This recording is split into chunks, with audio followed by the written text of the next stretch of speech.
سورہ مائدہ کی آیت نمبر 59 ہے۔ اعوذ باللہ من الشیطان الرجیم،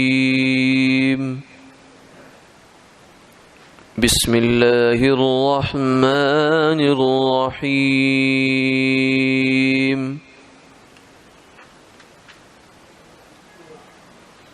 قل یا اہل الكتاب هل تنقمون منا الا ان آمنا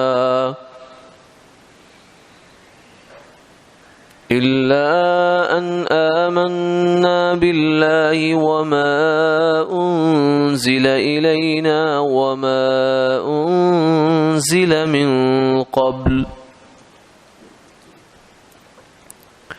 وأن أكثركم فاسقون۔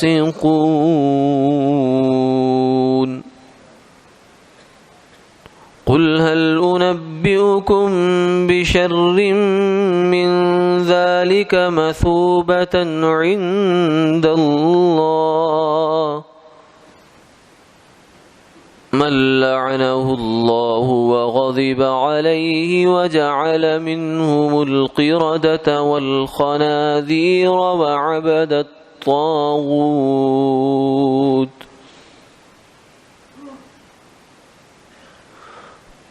أولئك شر مكانا وأضل عن سواء السبيل۔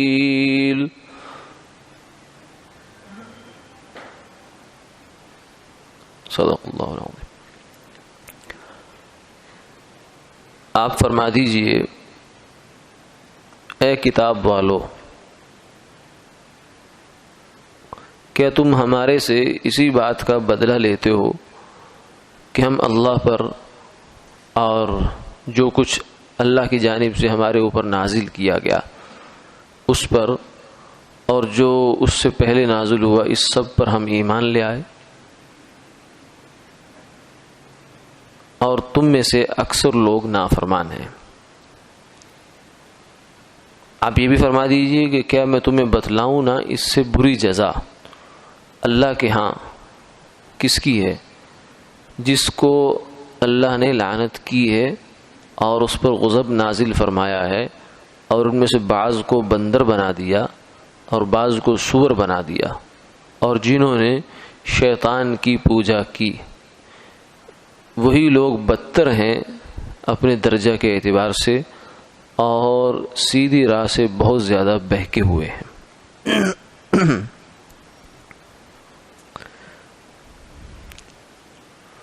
گزشتہ آیات میں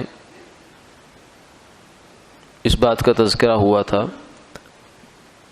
کہ یہود میں سے بھی اور کچھ عیسائی بھی مسلمانوں کا مذاق اڑاتے تھے، مسلمانوں کے دین کا مذاق اڑاتے تھے۔ ایک تو ان کو یہ بتایا گیا کہ یہ بات اچھی نہیں ہے، یہ بے عقلی کی بات ہے، اور دوسری بات جو آج کی آیت میں یہ فرمائی گئی کہ ہمارا مذاق تم کس بات پہ اڑاتے ہو، ذرا سوچو تو صحیح، ہمارا کیا قصور ہے، یہ ہمارے درمیان اور تمہارے درمیان فرق کیا ہے؟ تم بھی نبیوں پر ایمان رکھتے ہو اور ہم بھی رکھتے ہیں، ہاں ایک فرق ضرور ہے کہ تم نبی آخر الزمان صلی اللہ علیہ وسلم پر ایمان نہیں رکھتے اور ہم ان پر بھی رکھتے ہیں۔ تو پھر نتیجہ کیا ہوا کہ یہی ہماری بنیاد بنی، کہ یہی وجہ ہے ہم سے عناد کی اور یہی وجہ ہے ہم سے ٹسل بازی کی اور دشمنی کی کہ ہم ایمان لائے، کیونکہ تمہیں تو ہمارا اعزاز کرنا چاہیے، اکرام کرنا چاہیے کہ وہ نبی، وہ ہستی جن کے انتظار میں ہم نے نسلیں گزار دی ہیں، زمانے گزر گئے ہیں، جن کا انتظار کرتے کرتے وَكَانُوا مِن قَبْلُ يَسْتَفْتِحُونَ عَلَى الَّذِينَ كَفَرُوا، آپ صلی اللہ علیہ وسلم کے انتظار اور آپ کی برکات ان کو اس حد تک ان کے سامنے تھی کہ جب وہ غیروں سے لڑائی کرتے تھے تو آپ صلی اللہ علیہ وسلم کے نام کے وسیلے سے دعا کیا کرتے تھے۔ یعنی اتنے زبردست اشتیاق، انتظار، شوق، لیکن سب کے باوجود جب وہ آ گئے تو منکر ہو گئے۔ تو اللہ تعالیٰ یہ فرماتے ہیں کہ اہل کتاب سے آپ ذرا فرما دیجئے کہ ہمارا کیا یہی قصور ہے کہ ہم نے اس نبی پر ایمان لائے جس نبی کے انتظار میں تم نے نسلیں گزاری؟ یہی ایک فرق ہے، اور تو کوئی بات نہیں ہم سے تمہارا غصہ کرنے کی اور ضد کرنے کی۔ اور دوسری بات یہ ہے کہ شاید ایک فرق یہ بھی ہو کہ ہم میں سے جتنے بھی ہیں وہ سارے مخلص مسلمان ہیں اور تمہارے اکثر فاسق ہیں، وَأَنَّ أَكْثَرَكُمْ فَاسِقُونَ۔ تو کیا یہ وجہ ہے؟ اور یہ بھی وجہ بعض دفعہ ہو جاتی ہے کہ آدمی ہوتا تو خود جھوٹا ہے، خود غلط روش پہ قائم ہوتا ہے، لیکن وہ دوسرے صحیح آدمی کو طعن و تشنیع کا نشانہ بنانا چاہتا ہے یا بنانا شروع کر دیتا ہے، مبادا کہ وہ اس کو کچھ کہہ دے، یعنی اس سے پہلے کہ وہ مجھ پر وار کرے میں ہی اس کو کچھ کہہ دوں۔ یہ ایک وتیرہ ہوتا ہے، انسانی نفسیات کا، گری ہوئی اخلاق سے گری ہوئی نفسیات کا ایک وتیرہ ہے۔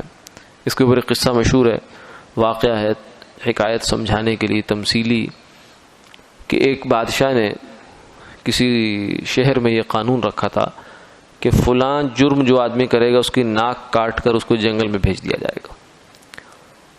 اب وہ 1 گیا، 2 گئے، 3 گئے، 4 گئے، حتیٰ کہ کرتے کرتے کرتے وہاں اچھی خاصی نک کٹوں کی بستی بن گئی۔ اب ناک کٹنا یہ عزت جانا ہوتا ہے، کہتے ہیں نا کہ ہم ایسا کریں گے تو ہماری ناک کٹ جائے گی، یعنی ہماری عزت خاک میں مل جائے گی۔ تو ان کو گویا کہ بے عزت کرنے کا ایک پورا یہ نظام تھا اور سزا تھی۔ اب کچھ عرصے بعد ایسا ہوا کہ وہ اچھے خاصے مسخرے وہاں جمع ہو گئے، ایک آدمی بیچارہ کہیں شامت کا مارا ہوا وہاں ناک والا بھی چلا گیا۔ جب انہوں نے اس کو دور سے آتا دیکھا تو انہوں نے آپس میں صلاح مشورہ کیا کہ یہ ہمیں عیب لگائے گا، ہمارے اوپر یہ بات کرے گا نک کٹے ہو تم لوگ، تو اس سے قبل کہ یہ ہمارے اوپر حملہ کرے ہم اٹیک کرتے ہیں۔ انہوں نے دور سے کہنا شروع کر دیا وہ ناکو آ گیا، ناکو آ گیا، ناکو آ گیا، یہ ناک ہونا عیب بنا دیا۔ حالانکہ وہ خود تھے عیب زدہ، خود تھے، لیکن انہوں نے اس طریقے سے اس بات کو کیا کہ وہ عیب بن گئی۔ جیسے ہمارے معاشرے میں ایک مثال کے طور پر سمجھانے کے لیے بات ہے، ورنہ ہمارا مزاج نہیں ہے بات کو ایسے کرنے کا، داڑھی رکھنا سنت رسول ہے، سنت الانبیاء ہے۔ جتنے بھی نبی دنیا میں تشریف لائے سب کی داڑیاں ہوتی تھی، تمام صحابہ کی داڑیاں، تمام اولیاء اللہ کی داڑیاں، تمام نیک علماء صلحاء جو دنیا میں جتنے ہو گزرے ہیں سب کی داڑیاں ہوتی تھی۔ اور یہ کسی مسلمان سے داڑھی نہ رکھنا یہ بری بات ہے، عیب کی بات ہے، یہ منہ چھپانے کی بات ہے کہ میں داڑھی نہیں رکھ رہا۔ لیکن اب اس زمانے میں اور جب یہ داڑھی مونڈنے کا رواج بکثرت ہو گیا تو اب داڑھی رکھنے والے کو عیب لگایا جاتا ہے کہ یہ دیکھو کیا لگ رہا ہے، یہ تو تم کو اچھے نہیں لگ رہے ہو، تم ایسے لگ رہے ہو، حالانکہ برا وہ خود لگ رہا ہوتا ہے۔ لیکن ایک ماحول بنا دیا جاتا ہے طعن و تشنیع کا، جس کے نتیجے میں وہ بیچارہ بھی اگر مضبوط ایمان والا نہیں ہے، دیکھی دکھائی وہ سنت پہ عمل کر رہا ہے، تو پھر وہ ڈگمگا جاتا ہے، پریشان ہو جاتا ہے بیچارہ کہ یہ کیا ہے، اور رکھنے سے پہلے 10 دفعہ سوچتا ہے کہ فلاں نے تانا دینا ہے، فلاں نے یہ کرنا ہے، فلاں نے یہ کرنا ہے۔ تو یہ ایک مصیبت کھڑی کر دی جاتی ہے۔ وَأَنَّ أَكْثَرَكُمْ فَاسِقُونَ، یہ سمجھایا کہ تمہیں ایک فرق یہ ہے کہ تم میں سے اکثر فاسق ہیں اور ہمارے اکثر باعمل مسلمان ہیں، تو تمہیں شاید ہم سے یہ بھی چڑ ہوگی۔ مسلمانوں نے یہ کہا گیا، مسلمانوں کی طرف سے اہل کتاب کو، یہودیوں کو، شاید تمہیں ہم سے چڑ کی ایک وجہ یہ بھی ہو سکتی ہے کہ ہم پریکٹیکل لوگ ہیں، پریکٹیکل مسلمان ہیں، اور تم لوگ جو ہے نا صرف باتوں باتوں کے مسلمان ہو۔ تو جو صرف باتوں باتوں کا ہوتا ہے اسے عمل والا اچھا نہیں لگتا، بے ایمان کو ایماندار آدمی اچھا نہیں لگتا، بے ایمان کو ایماندار آدمی اچھا نہیں لگتا، بے ایمان کو، اور جو کرپٹ آدمی ہوتا ہے اسے ایماندار آدمی اچھا نہیں لگتا۔ وہ کہتا ہے سارے ہی کرپٹ ہو جانے چاہیے، بس اس حمام میں سب کو ننگا کر دینا چاہیے، تو کیونکہ وہ چاہتا ہے کہ میں اس میں بچ جاؤں، میری طرف کوئی نہ آ پائے۔ تو اس لیے فرمایا کہ وَأَنَّ أَكْثَرَكُمْ فَاسِقُونَ، تمہیں یہی ہو سکتا ہے۔ پھر ایک چڑ کی وجہ یہ ہو سکتی ہے کہ ہم ایمان بھی لائے اور جو کچھ ہم نے اللہ کا، اللہ کے رسول کا حکم سمجھا ہے، مانا ہے، اس پر عمل بھی کرتے ہیں۔ اسی لیے اور یہودی یا عیسائی جو تھے ان میں سے اکثریت بے عمل ہے، خاص طور سے ان کے مذہبی پیشوا۔ عوام تو ہر زمانے میں کچھ نہ کچھ اونچ نیچ رہتی ہے، لیکن جو مذہبی پیشوا ہوتے ہیں نا، جو مذہب کے علم بردار ہوتے ہیں، جو نبی کے وارث ہوا کرتے ہیں، کیونکہ کسی مذہب کی بنیاد نبی ہوا کرتا ہے، اصل کہانی ان کی ہوتی ہے۔ یہودیوں کو تو ہم نے پیچھے قصہ دیکھ لیا کہ جو ان کا اس وقت کا شیخ الیہود تھا، پوری یہودیت کی دنیا کا سب سے بڑا عالم ان کا تھا، ابن سوریہ، وہ جب حضور کی خدمت میں آیا ہے تو آ کر آپ نے اس سے پوچھا کہ رجم کی آیت تورات میں ہے یا نہیں ہے، اور آپ نے اس سے بڑی موٹی سی قسم لے کر پوچھا تھا، باللہ الذی انزل التوراۃ علی موسیٰ، اس خدا کی قسم دے کر تم سے پوچھتا ہوں جس نے تورات موسیٰ علیہ السلام پہ نازل فرمائی کہ بتا تورات کے اندر رجم کی آیت ہے یا نہیں ہے۔ اس نے کہا کہ اگر آپ مجھے ایسے انداز سے قسم نہ دلاتے تو میں جھوٹ بولنے کا تہیہ کیا ہوا تھا۔ اب یہ اندازہ لگائیے، عام آدمی نہیں ہے، عام درجے کا یہودی نہیں ہے، یہود کا سب سے چوٹی کا آدمی ہے، وہ بھی جھوٹ بولنے کو کوئی ہار نہیں سمجھ رہا، تو چھ جائے کہ نیچے کے لوگ کیا ہوں گے ان کے اندر سے۔ اسی لیے ہمارے ایک بزرگ فرمایا کرتے تھے کہ ایک آدمی اگر اس زمانے میں بھی، یہ حالانکہ گیا گزرا زمانہ ہے، قرب قیامت کا زمانہ ہے، عمل میں بہت سستی آ گئی ہے، صحابہ کا زمانہ تو تھا ہی کچھ اور۔ سیدنا حسن بصری فرمایا کرتے تھے کہ اگر صحابہ آ جائیں، وہ تابعی تھے، اگر صحابہ ہمارے زمانے میں آ جائیں تو وہ ہمیں منافق سمجھیں گے اور ہم انہیں پاگل کہیں گے۔ یعنی ان کی دین کے ساتھ اتنی وابستگی تھی، گہری اور جذباتی وابستگی تھی، ہم کہیں گے یار یہ تو پاگلوں والا کام ہے، نعوذ باللہ من ذالک، اور وہ کہیں گے تم تو منافق لوگ ہو، اللہ کے رسول کا حکم یہ اور تمہاری زندگی یہ ہے، یہ تو نفاق ہوتا ہے۔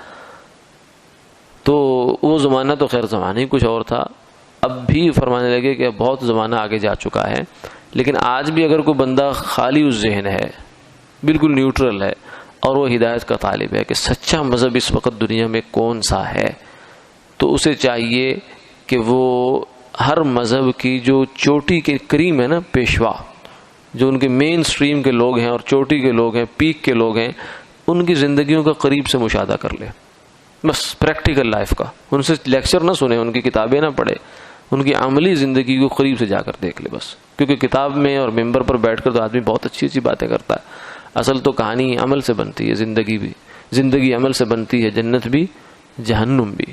باتیں کرنا کون سا مشکل کام ہوتا ہے، وہ تو پیسے دے کے آدمی بہت اچھی باتیں کرا لیتا ہے، تو پریکٹیکل زندگی کا قریب سے مشاہدہ کرے۔ تو فرمانے لگے کہ جب وہ مسلمانوں کے پیشواؤں کے پاس پہنچے گا انشاءاللہ تو اللہ تعالیٰ اس کا قبولیت حق کے لیے اس کے دل کا دروازہ کھول دیں گے۔ کیوں؟ اس لیے کہ انبیاء علیہ السلام میں اور فلاسفہ میں فرق یہ ہوتا ہے کہ نبی جو ہے وہ عمل لے کے آتا ہے دنیا میں، علم تو ہوتا ہی ہے لیکن عمل ہوتا ہے، فلسفی جو ہوتے ہیں وہ صرف باتیں خالی خولی ہوتی ہیں۔ سیدنا آپ صلی اللہ علیہ وسلم نے اب صرف صداقت کا مفہوم نہیں لوگوں کو سمجھایا، صداقت یہ ہوتی ہے، اتنی ہوتی ہے، اتنی نہیں ہوتی، انہوں نے صدیق بنا کے دکھا دیا ہے۔ عدالت کا مفہوم نہیں سمجھایا بلکہ فاروق بنا کے دکھا دیا ہے۔ حیا کا مفہوم صرف نہیں سمجھایا کہ حیا یہ ہوتی ہے، اس کی ڈیفینیشن یہ ہوتی ہے، یہ اس میں لازمی چیز ہے، یہ نہیں ہونی چاہیے، یہ ان چکروں میں نہیں پڑے، بلکہ حیا کا پیکر بنا کے دکھا دیا ہے، شجاعت کا مفہوم بنا کر اس کو مجسم کر کے دکھا دیا۔ یہ نبی کا کمال ہوتا ہے۔ تو نبی کی زندگی عمل کی زندگی، نبی کے وارث کی زندگی عمل کی زندگی ہوتی ہے۔ تو سچا مذہب اور سچا مذہب ہوگا جس کے پیشوا سچے ہوں گے۔ سچا آدمی کون ہوتا ہے؟ جس کے قول اور فعل میں تطابق ہوتا ہے، تضاد نہیں ہوتا، جس کے قول اور فعل میں تضاد ہو وہ سچا نہیں ہوتا، جھوٹا ہوتا ہے، منافق ہوا کرتا ہے۔ تو اس لیے فرمایا وَأَنَّ أَكْثَرَكُمْ فَاسِقُونَ، تمہارا تو معاملہ ہی سارا بگڑا ہوا ہے۔ اور مسلمانوں میں الحمدللہ آج بھی اس وقت بھی ایسے لوگ موجود ہیں جو انصاف پرست ہیں اور اپنی عملی زندگی انبیاء علیہ السلام کی تعلیمات کے بالکل مطابق گزارتے ہیں۔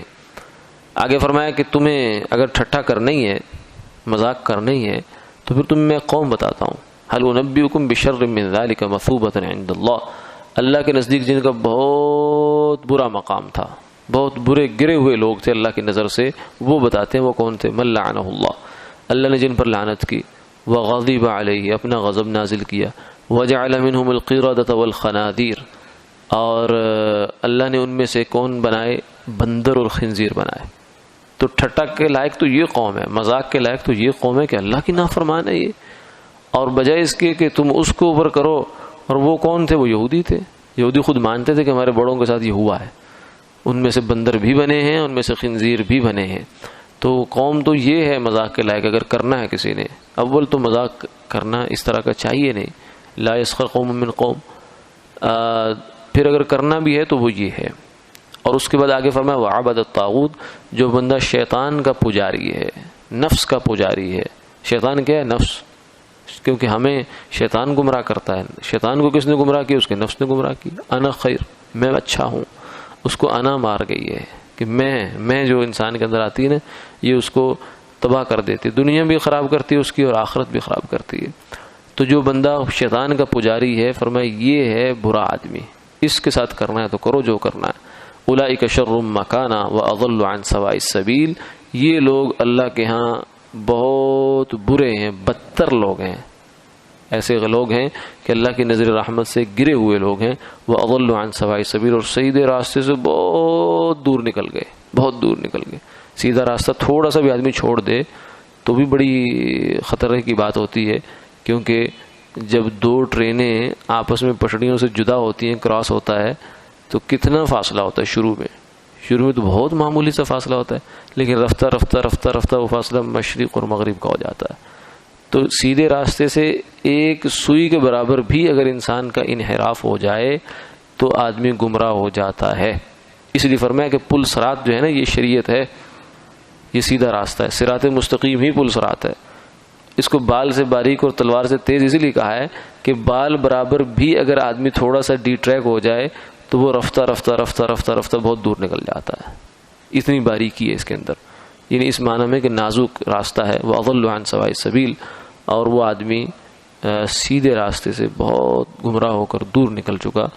اگر تم نے مذاق کرنا ہے، ٹھٹھا کرنا ہے تو اس کا کرو. یعنی دوسرے لفظوں میں یوں کہیے کہ یہودیوں کو، عیسائیوں کو آئینہ دکھایا گیا کہ مسلمانوں کا مذاق کرنے کے بجائے دیکھو اپنے گریبان میں جھانک کر دیکھو کہ تمہارے اندر کیا کچھ ہے.